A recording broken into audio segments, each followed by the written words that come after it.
Estudo da Palavra. Meus amados, nós estamos numa série acerca da morte.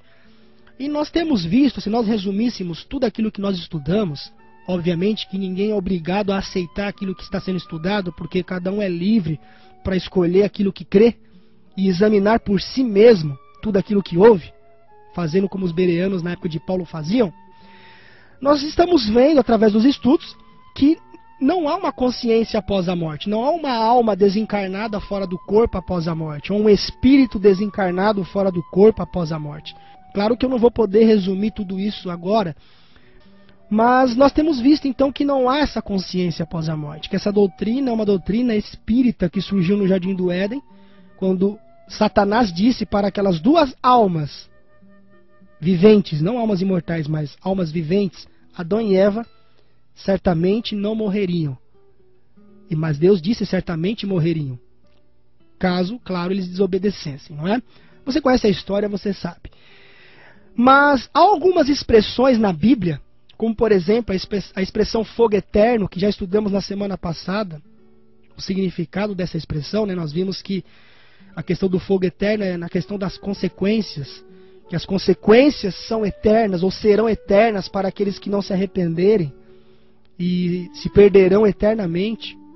Vimos inclusive que Judas, versículo 7, apresenta ali que Sodoma e Gomorra foram punidas através do fogo eterno, mas elas não estão hoje queimando.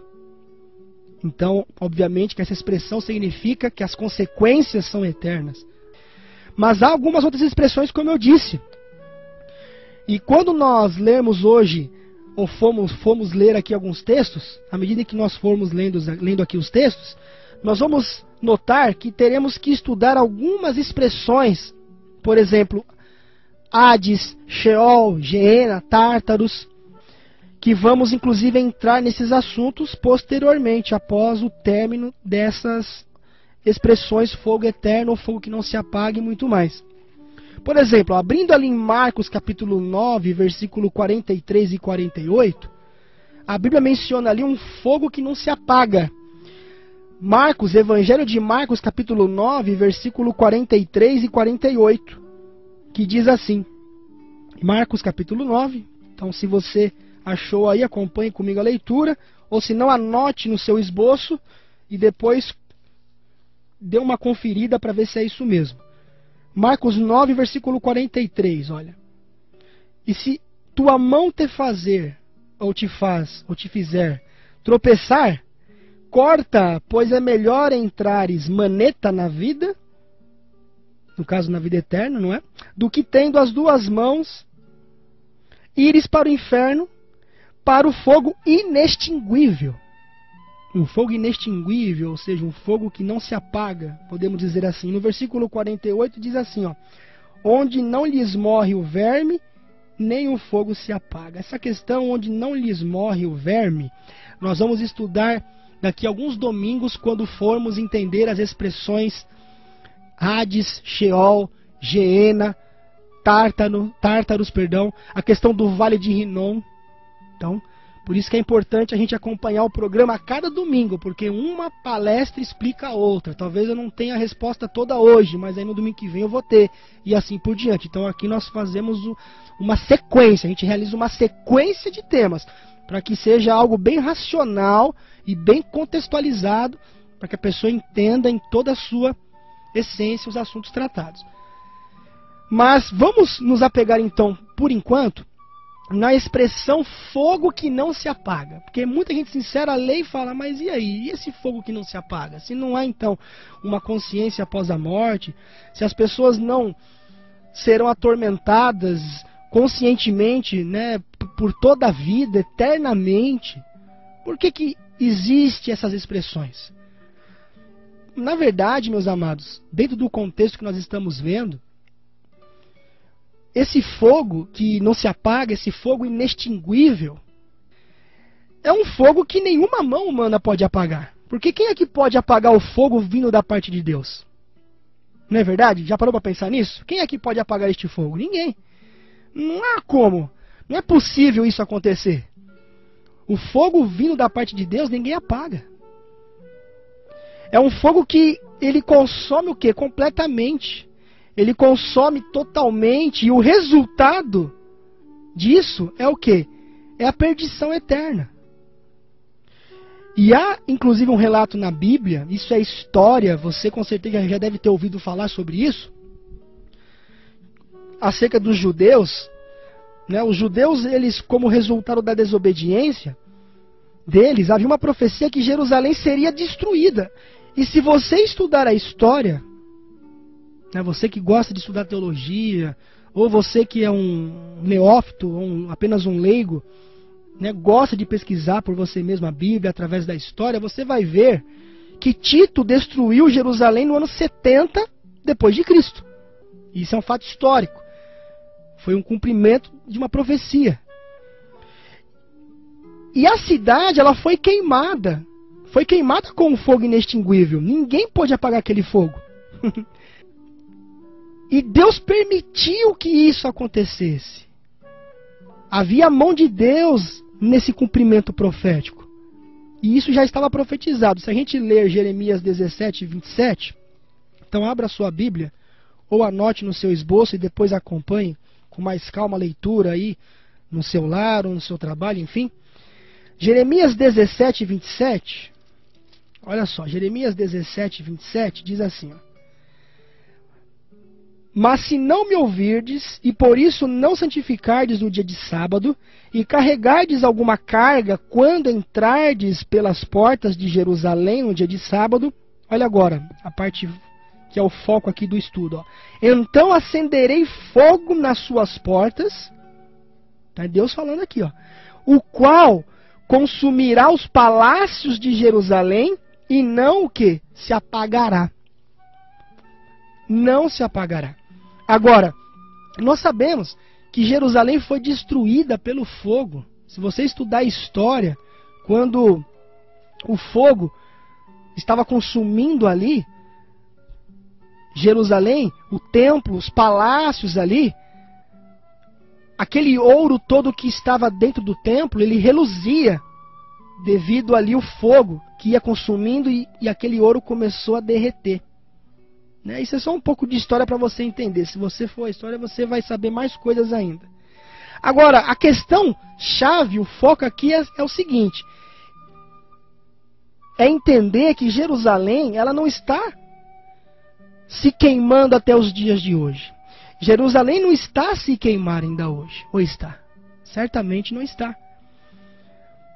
Embora haja essa expressão, fogo que não se apaga, fogo inextinguível.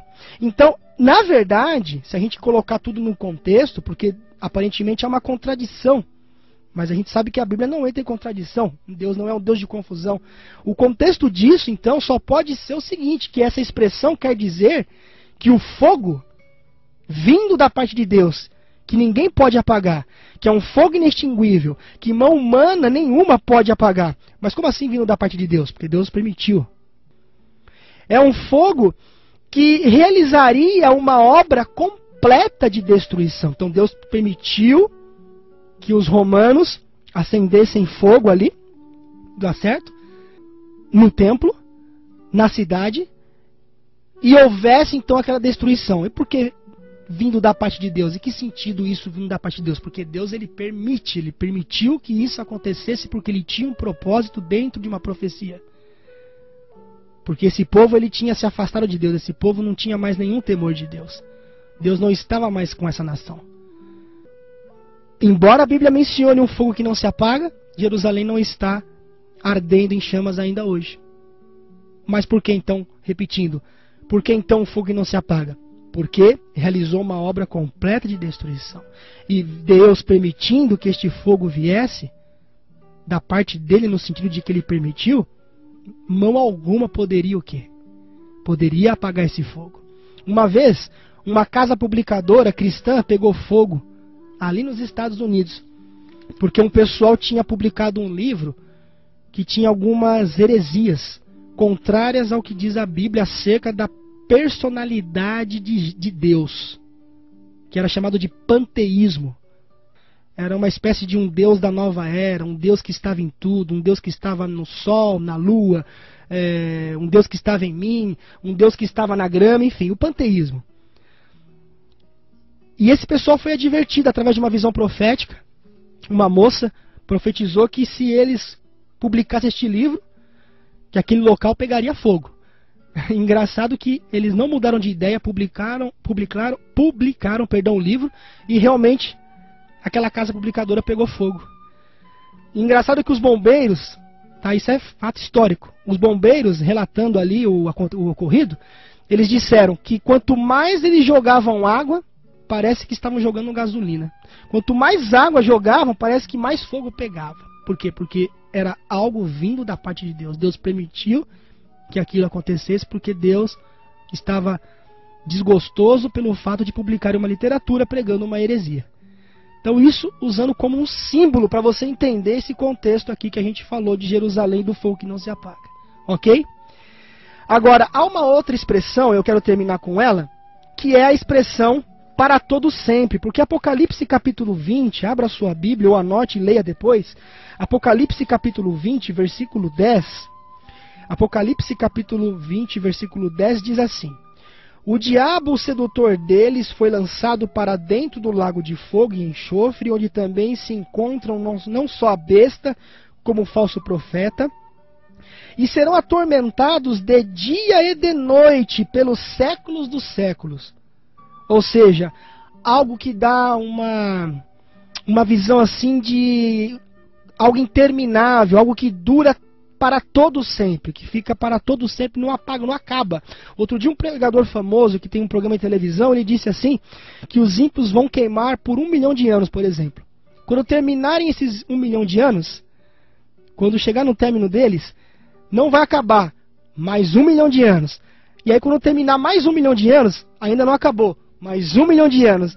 E aí ele fechou dizendo que é uma coisa que jamais vai acabar.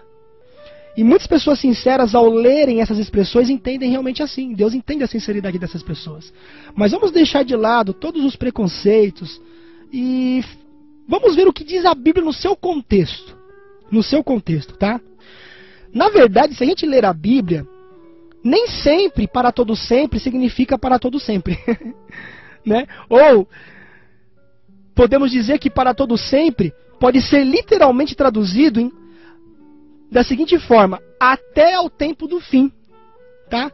Então, para todo sempre na Bíblia, principalmente nesse contexto aqui, com certeza pode tranquilamente ser traduzido para até ao tempo do fim. Como assim? Vamos ver então a Bíblia falando isso. Olha só.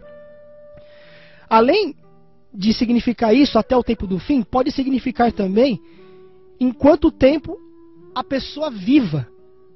Olha só, os ímpios, vamos recapitular, não vou ler os textos, porque eu já li isso com vocês nos textos anteriores, ou melhor, nos estudos anteriores. Mas se você raciocinar um pouquinho aí, começar a pensar um pouquinho para você tentar voltar ao tempo e lembrar um pouco daquilo que eu estudei com você, você vai se lembrar que lá em Malaquias capítulo 4, versículo 1 e 3, lembram-se? Malaquias 4, versículo 1 e 3, nós vimos ali que os ímpios serão consumidos e eles se tornarão em cinzas. A gente estudou isso já nos estudos anteriores. Olha só, se tornarão em cinzas. O que é cinza? Cinza é uma cinza, não tem mais vida ali, acabou. Então está bem claro na Bíblia ali, Malaquias 4, versículo 1 e 3. A Bíblia é clara, dizendo isso daí. Aí nós vimos que a velha era de pecado e morte vai acabar. Se você ler Apocalipse 21, leia aí, ó, Apocalipse 21, do versículo 1 em diante. Você vê lá um novo céu, uma nova terra. Diz que será enxugado dos olhos toda lágrima, que não haverá mais morte, olha lá. Ué, se pessoas continuarão sendo atormentadas para sempre, por que a Bíblia diz que não haverá mais morte? Tá? Uma outra coisa. Não, eu vou falar isso no final. Eu ia falar agora, mas eu vou falar no final. No final eu vou falar. Vamos continuar aqui.